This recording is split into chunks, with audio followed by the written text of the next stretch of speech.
regarding not having a certified plant operator. So I'm in the process of trying to address that and working with the attorneys and such. You're gonna see me trying to recruit a full-time operator that is grade 2 licensed. But at this time, we do not have one. So You won't I have till look for a December full-timer, 8th. did you say? Yes, I am gonna be meeting with Infomark next week to talk to them about whether they can provide a grade 2 operator. I'm in consult with Hugh to kind of navigate that. So I will keep you all informed, but I wanted to let you know I got another letter from TDEC. Actually, it was addressed to Mayor Stillwell, to deal with this though. And I have a deadline of December 8th. There's no way I'm gonna hire an operator by December 8th. That's just not that's an impossibility. They'll work with you if you call them. Yeah, and Because I have no doubt I've about called them 2 or 3 times and Yeah. they've worked with us. I have no doubt about that. Well, how is it temporary thing that you're gonna have to hire, or is this gonna be a permanent? I need a permanent person, but here's the deal. We are still, we are still navigating the fact that we don't have salary structures and job descriptions and all of those things for any place in this town right now. So I will tell you that the last 2 weeks, I've been very knee deep in trying to do that and get salary biggins and figure out how I'm competitive.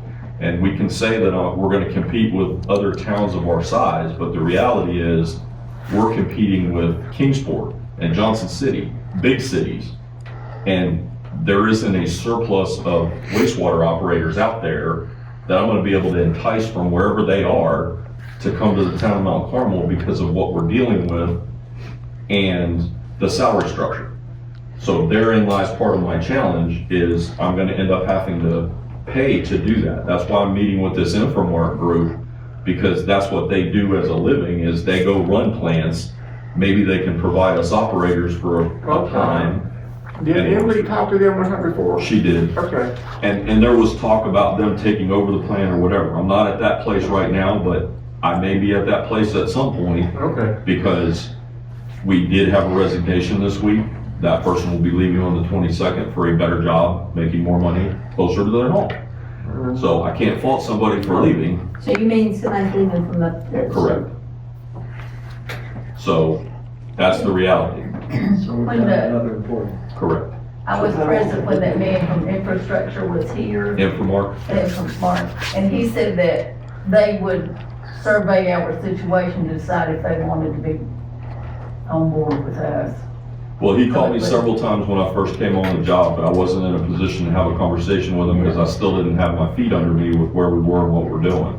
I feel a lot more comfortable having that conversation now and being able to kind of navigate those waters.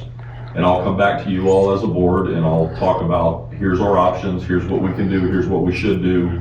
You all decide. And at the end of that, that's gonna be your decision and we go forward. Whether we contract out with a company to run our plant, and most companies aren't gonna wanna take our plant over while it's still in the reconstruction phase. So that's why I'm looking for them to maybe provide operators in the bridge to give me a certified operator that is in a good position. Speaking of construction, did Yes. phase 1 finally finished over there It yet? is not. It's supposed to be done by November 19th. I do not believe they're gonna meet that timeframe.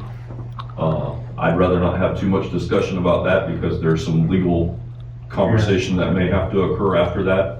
So I'd rather not talk too much about that. But we're working through issues with them now. It's been a awkward process and I'll leave it at that. So. How's the waste removal? Sludge? We haven't hauled any off lately. We're in a bad way because the weather's turning. Right. If it was still warm and dry and, you know, we'd probably be better off. Now we got rain and cold. That slows down the natural process of breaking down solids and wastewater.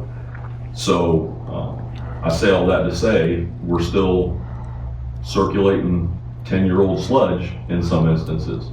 We have drained, cleaned, moved, but at the end of the day, we're moving things from one place to the other instead of getting rid of them. And that's troubling to me because the end result should be process it. So in a production process, you don't want to touch something more than once. Right. But we don't seem to be grasping that concept in what we're doing. I think when the plant goes live, we'll be in a better place. The blowers are working. I mean, we've got everything working. We still don't have the press issue resolved because that's a engineering thing still. They have to engineer and figure that out. Because we freeze here, that is gonna have to be inside a building. So we're talking about being able to put it in this area where, I think it's called drying bed 4, is at the plant, which has the roof and the walls and the drain on the floor.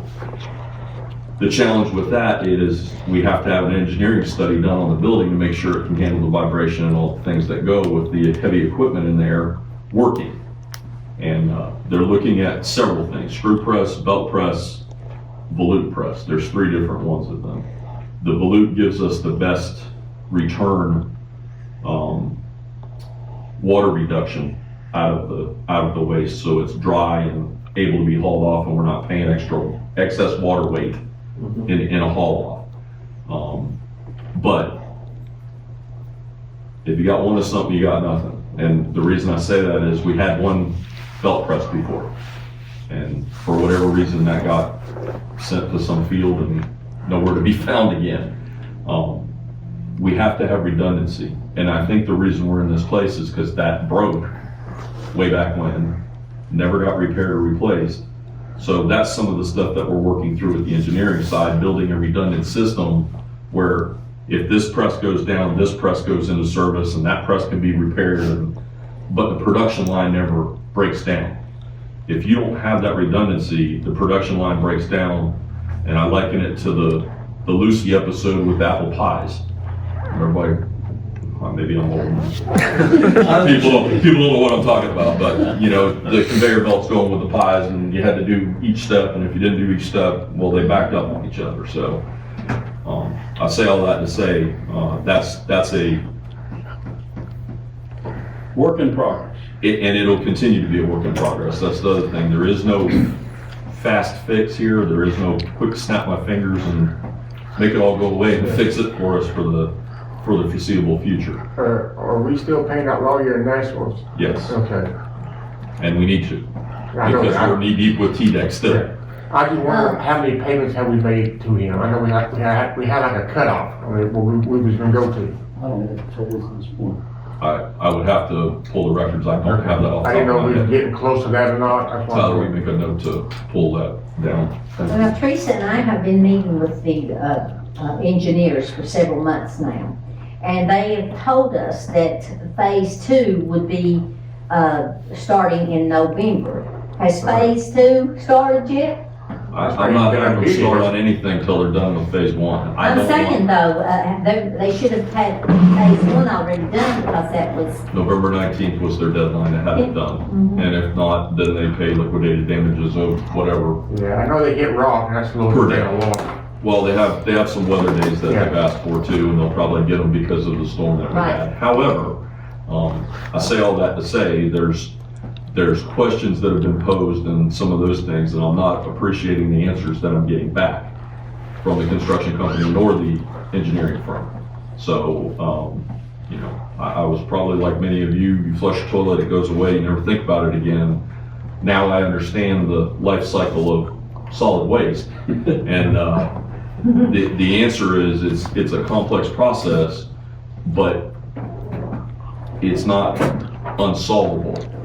And the problem is we add some engineering fanciness and some construction issues, and we're in the place we're at.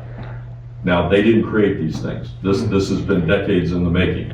And that's the other thing I'll tell well, it's you is. been like that ever since it first started. Right. I mean, when they first built it, there's been problem after problem, no matter That's what why I said mayor's here, decades. what person's running up there.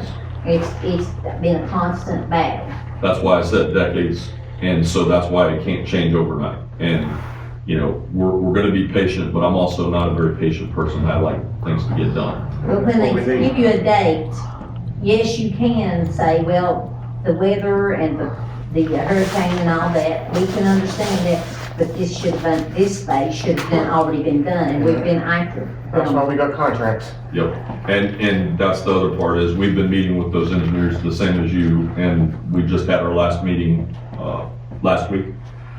So, there's, If I didn't get here, yeah, that it was first Wednesday of the month. so we're moving in good directions. Remember we lost our primary engineer and we have Natalia now and she's taking over the project. However, there's things that she's experiencing for the first time as a fairly new engineer, I think. So that's some of the issue for me. And, we'll continue. I'll keep you all informed of what's happening and where we're going, but that's the update. We get fined if we're late, so why shouldn't they get fined if they're, or take away or something, if they're not meeting their deadlines? And that is all I have. Anybody else have anything?